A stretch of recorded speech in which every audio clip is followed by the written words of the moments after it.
guys, yesterday was the Sunday at 6 event that takes place once a month at the end of, basically on the last Sunday of every month at my gym, at the Warhouse Gym. So I figured I'd use this opportunity to, I guess, bring up some sort of, I guess, misconceptions about things on the deadlift lockout or why people aren't necessarily progressing the way that they think they should, even if their programming is solid, whether they're doing hypertrophy, strength, peaking.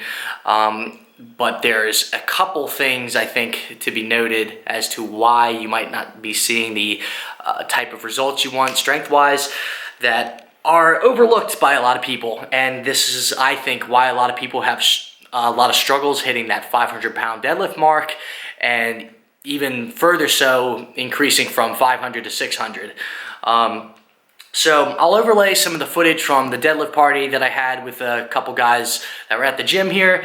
But I think the biggest takeaway, and this is why you see so many people who are quick off the floor necessarily struggle with the lockout, is even though the deadlift is probably the one lift that is probably the least technical, probably in order of most technical to least technical as far as the main lifts for powerlifting goes, I would say that squat is the most technical, bench is probably second, and third would probably be the deadlift, unless you're pulling sumo, but we'll leave that as an exception because that's much more technical than a regular conventional, more athletic type of lift.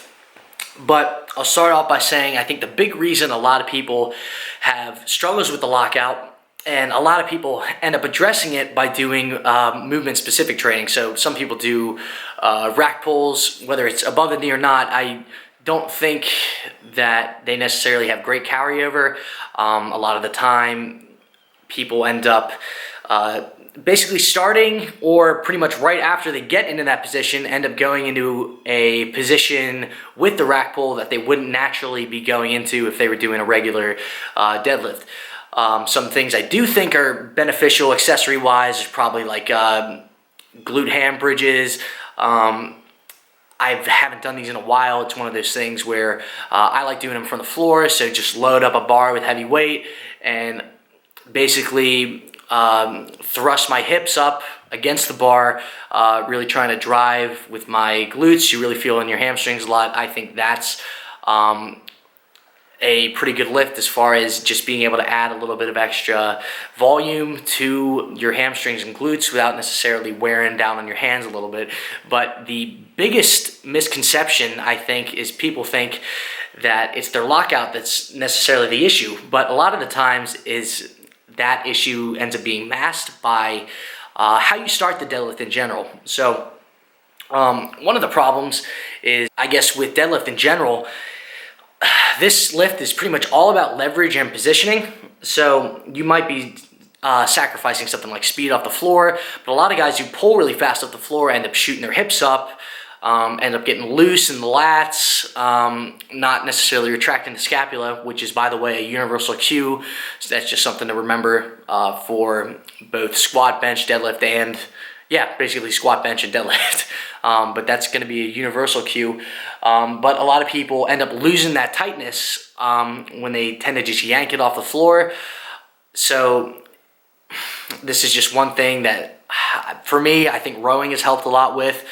But the main reason people struggle with the lockout is just because they lose that tightness and positioning from the very start of the lift. So it ends up having your hips might be raised a little bit higher than you want, your back's a little bit loose, so you'll be able to get it up to your knees and maybe a little bit past it in like half a second to a second, but then you'll have like a 4 or 5 second lockout. And the reasoning for that is pretty much just for tightness and just not having those cues necessarily set up correctly. And this is probably the one thing that a lot of people don't want to hear.